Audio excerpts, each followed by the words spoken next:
Shalom. Bon Erev Shabbat Vayetze. Nous lisons une histoire extraordinaire qui est arrivée à notre patriarche Yaakov. Il va quitter la maison de ses parents, obligé pour se protéger.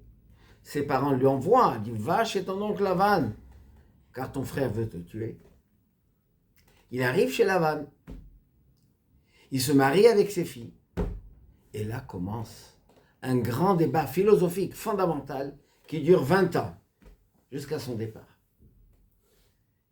En quoi consiste ce départ? Ce sont deux façons d'aborder, de voir le monde, de voir nos enfants. Yaakov, c'est la vieille école. C'est celui qui veut continuer le chemin d'Abraham, qui dit « Leman asher yitzaveh et banav et beto acharav » Dieu dit « J'ai choisi Abraham parce qu'il va transmettre à ses enfants et à sa famille le chemin de Dieu, le chemin de la Torah, le chemin de la vérité et le chemin de la vie. » Et Lavan, il a toute une autre vue du monde. Pas du tout. Deux choses, je ne suis pas d'accord avec toi. Il dit Habanim banai, vabanot bnotai. Tout ce que tu possèdes est à moi. Les enfants. L'éducation des enfants, toi, Yaakov, tu es de l'ancien temps, d'accord, fais ce que tu veux. Mais les enfants, la société moderne veut que c'est eux qui soient l'avenir pour assurer l'avenir du monde, mais à sa manière. L'éducation laïque, l'éducation nationale, l'éducation qui fait qu'on risque, et plus que ça, de s'assimiler. Malheureusement, les résultats sont là. Et ensuite, Lavan dit, Tsonsoni, mais le monde des affaires, pareil. Tu ne peux pas faire des affaires selon la Torah. Dans la Torah, elle nous donne les lois de comment faire le commerce. Ça s'appliquait peut-être avant, à l'époque du Temple, ou en Israël. Aujourd'hui, on doit faire les choses du monde actuel qui ne sont pas toujours conformes à la Torah, et souvent le contraire.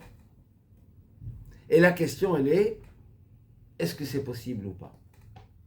Donc Lavan réclame les enfants, donc l'éducation des enfants à sa manière, une éducation séculaire, profane, ce qu'un peu veut la laïcité, et une éducation du monde, de la vie, des affaires, selon les règles du monde. Yaakov dit, impossible de faire ça, parce que sinon, aujourd'hui on est 12 enfants, la génération prochaine il n'y aura personne. Et si tu penses qu'on ne va pas gagner, pas du tout. Yaakov, dit le texte, était beaucoup plus riche que Lavan. Lavan était jaloux, parce que Yaakov a réussi et dans les affaires, et dans l'éducation, et dans la transmission, et dans l'unité de sa famille. Ils étaient 12 enfants avec une fille, et ils étaient tous comme un. Il y a des fois des petites discussions familiales, mais ils sont tous restés unis. Yaakov a réussi complètement son pari. Pourquoi? Parce qu'au départ, Vayetze Be'er Sheva. Quand il est sorti, il est parti de Be'er Sheva, des forces divines que Dieu lui a données, de l'éducation de ses parents, Yitzhak et Abraham, de la conviction que ce que nous faisons, c'est la vérité. Et c'est uniquement comme ça qu'on a traversé l'exil jusqu'à nos jours, avec malheureusement souvent des moments difficiles. Prochainement, nous allons avoir, si Dieu veut, le 16 décembre, mardi, deuxième jour de Hanouka, le gala de l'école Kerem Menachem, qui s'est donné comme mission de faire ce travail de Yaakov, de transmission, mais surtout pour le faire avec amour. Comme l'école s'appelle l'école que j'aime, eh bien c'est avec amour que nous allons réussir à faire venir le Mashiach, à donner à nos enfants, les voir grandir dans la Torah, dans la choupa pour les mariages, les maasim tovim, des bonnes actions, avoir le shlom bayit, la paix dans le foyer, la paix avec nos enfants, l'unité du peuple Israël et le shalom en Israël et pour le monde tout entier. Shabbat shalom ou mevorach.